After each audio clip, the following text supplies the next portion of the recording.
to 108 gates. Masculine reading up. Here we go. Feminine reading is loading up, uploading. Very chaotic in some levels, on some ways. What?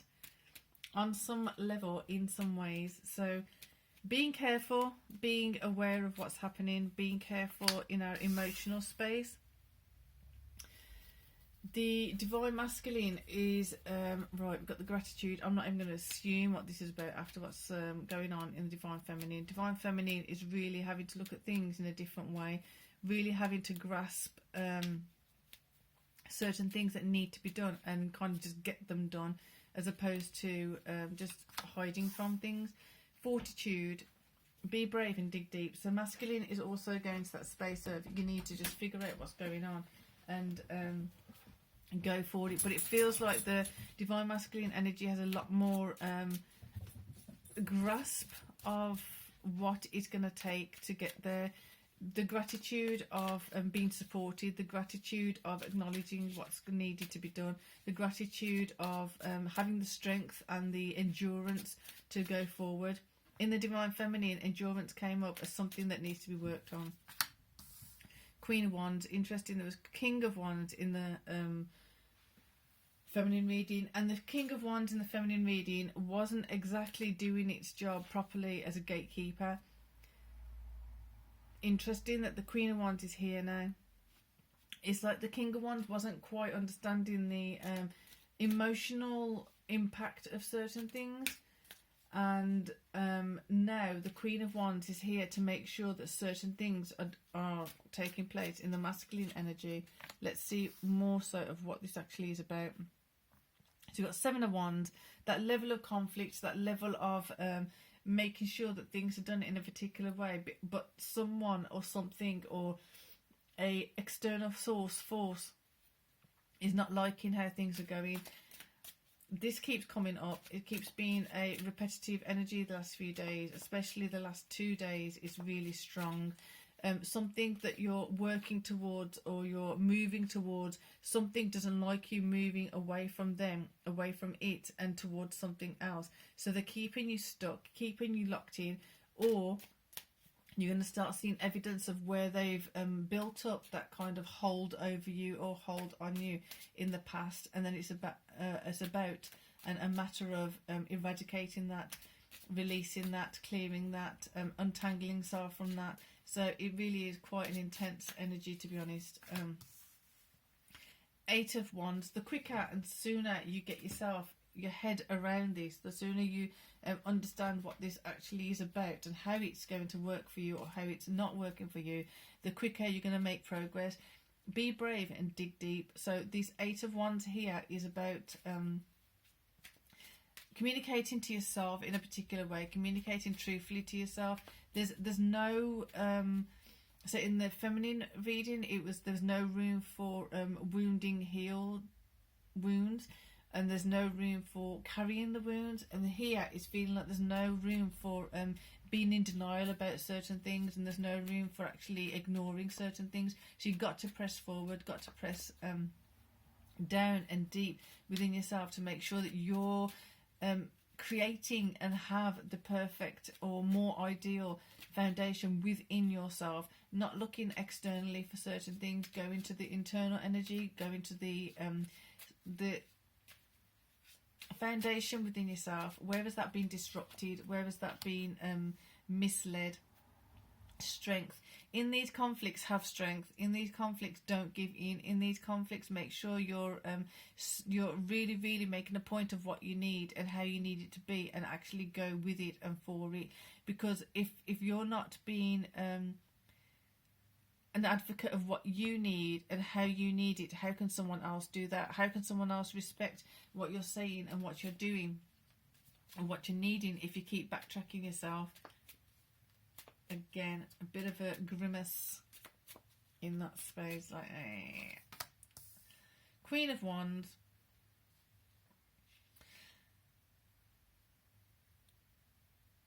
Nine of Coins. Interesting. Right, let's just keep going a bit because there's a lot of words getting entangled. So there's a lot of overlapping with the divine feminine and divine masculine reading. But it's entangled. There's lots of misunderstandings, entangled energies, and needing to iron things out.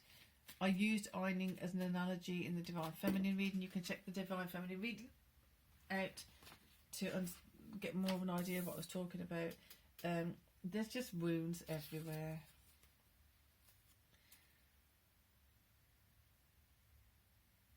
When you have the Nine of Coins, or you're in a certain Nine of Coins space, you've got a certain level of independence, a certain level of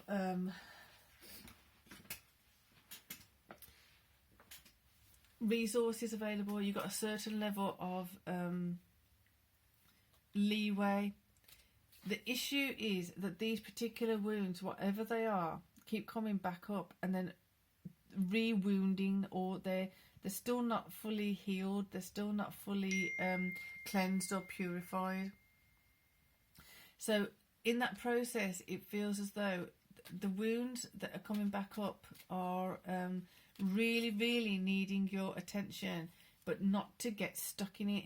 So just because, so for example, as an example, if a child was to fall over and they hurt their knee, you make sure that the child feels safe, comforted, the knee is cleansed and everything. If you make sure there's nothing in there and it's covered appropriately if it needs that.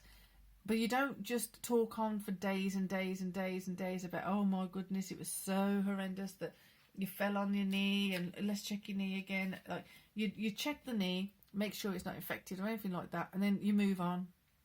Don't get stuck in the wound. This is what's happening here. It's all those things of getting stuck in the wound. Woe is me. Oh no, what about this? Oh no, what about that?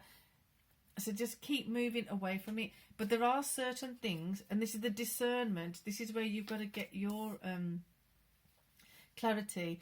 There you go. You've got the Knight of Swords. But there are some things that are still there because they're still there because it may be that some other people are holding on to you. There's some other people that are still expecting certain things from you. So as long as you're keeping your side clean, purified and cleansed and moving along, there's better chance of then others kind of letting go finally. But it does require endurance because it's not easy for some people to let go of certain things. So for example, if you're moving on this way, Knight of Swords, you know that you're focusing on the Nine of Coins and not the wound. The wound's healed, the wound's seen to, the wound's fine now. Yes, it happened, whatever. But then if others are holding on to you energetically, they're holding on to you with expectations, you're going to get pulled back again, back into this space, and it keeps going in that loop. So it's finding out where that loop is, finding out where the hooks are, finding out where the gratification is, who's getting gratification from this, how are you getting the gratification from this. It might not even be now, it may be that at some point you felt like you were more important because that particular person had a certain expectation of you, therefore you felt like you had a purpose, you felt like you were worthwhile of giving attention to. But the thing is, this attention you're seeing now is quite toxic. This attention is not worth your while. It's not beneficial. It's not beneficial for anyone or anything. So it's getting out of that entanglement. Again, easier said than done, because we do have, and we've accumulated so many emotional entanglements, we've accumulated so many emotional attachments, things like that. So it's going to take time. But it's about being persistent. It's about that endurance building up to make sure that you're actually letting go rather than just getting sucked back into it. So the World and Strength. Where are you tied up? Where are you tied up?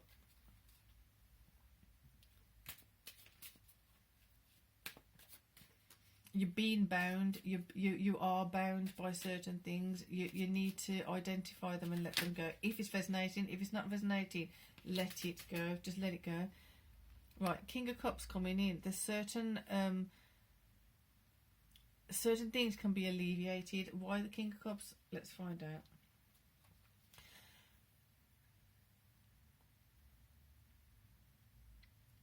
This feels like when you're in these situations, or when you found yourself in these situations, were you able to receive divine protection? Were you able to receive divine love? Were you able to receive divine kind of guidance?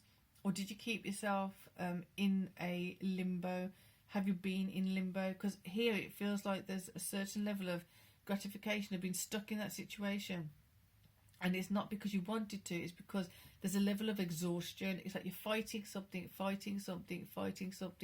and it's just kind of like, I surrender, I give in, I'm just going to stay stuck here because I can't move on with this. I don't know how to move on because your strength was low and your perception of the world was a bit off. Now there's going to be sources of love coming in. It may be through, I don't know, you hear a particular songbird, or you see a particular tree, or the light hitting the tree in a particular way. There's certain evidence of divine love that's coming in. It's coming in through King of Cups, but it actually does feel like it's more divine. I'm drawn more so to the third eye here, and the it's kind of more energetic as opposed to tangible 3D human kind of thing. So that divine love that's coming in, let it radiate through, let it kind of shine through, and really, really release you and liberate you from some of these locked in emotions.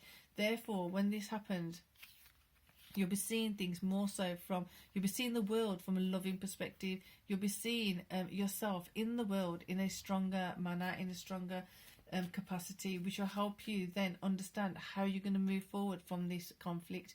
This conflict can't be there if all you're going to do is just keep putting love on it. Keep putting love on it. Keep putting love on it.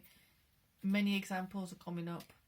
Many examples, which is kind of...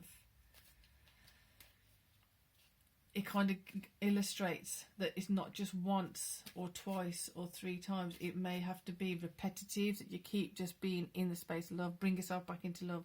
Bring yourself back into love. Don't go here. Bring yourself back into love. Don't go here. Keep optimistic. Realistic optimism is a friend right now. Here, past, present, future. Again, that kind of vibe with the 3 of Wands. Where are things going? Where are you now? Where have things been? When you're thinking about where have things been, go into a very practical space of where can I go now? What can I do now? Where should I be looking for my next steps? How can I be looking for my next steps? Not going into that. Something didn't work out. It didn't work out because so-and-so said, so-and-so did, so-and-so whatever, blah, blah, blah. Getting back into the emotion of it is not going to help. Make sure that this is dealt with in a loving, compassionate way. At the same time, don't get stuck in it. It's that balancing thing. It's that harmonizing thing. It's making sure you acknowledge it, but don't get stuck in it. Making sure you're acknowledging, yes, the wound's still there. It needs more cleaning. It needs more purifying. It needs more cleansing, clearing, whatever you want to do. But not to just keep going on about that same wound and going on about who it was that did it and how they did it and blah, blah. It's just literally lift yourself out of it. It's still there. It still needs attention. It needs positive attention. It needs to be practically applied to. It needs to have endurance to keep stepping away from it. We're going to be okay. We're going to be okay. We're going to get out of this. We're going to sort it out. We're going to find a solution. Keep that moving forward. Keep that awareness of where you are presently, where you're heading towards. The only reason you're looking back to see what's happened in the past is to know that this is still influencing me. Let it go. This is still influencing me. It needs to be processed. This is still influencing me. I haven't found a solution or an alternative yet. Look for the alternatives to that. Look for the alternatives to that. Go with the alternatives. Start talking about that. Start being involved in that. Start being motivated by that. The alternative. So here we go. Last card. Oh, wow. Okay. Everything I've said. Listen to it again or not. There's just so much of this gobbins around that it's gonna be a bit of a it's like running in the gauntlet or something. It's literally, or going, in a really, really peculiar space. No matter, this is how it's going to feel every time you're trying to pick yourself up and pull yourself up. Something else comes along and tries to knock you down. Endurance, stamina, strength. It's not going to be forever. Just endurance, stamina, strength. Keep going. Having said that, it doesn't mean it's going to be a short-term thing either. It really is going deep. So, stamina, endurance, strength. Keep going forward. Keep going. Like, I think I said it this morning. There's certain things that are just going to mean that when you're running energetically, metaphorically around this, just lift your legs a little bit higher. Be a bit more assertive in your movement. Metaphorically, move it's like when you're running, lift your legs a bit higher. Get your knees a bit higher. Making sure that you're still being proactive and you're still being decisive and you're still being assertive, and even though you're feeling a bit drained, when you're feeling drained, if you feel drained or pull down, lift your knees higher, get up. Right, I'm going to leave that there. This again is another one that could have had an extended reading for sure, so if you do want extended, I'm not saying I'm doing them now or yet because time doesn't permit it yet, but then it's something I can start scheduling in possibly for those of you who want extended readings. I can start opening up options, see if it's possible or not. So for now, I hope this made sense. I hope you got something from it. Keep your knees up, keep going, strength, endurance, and just keep going. Peace and love.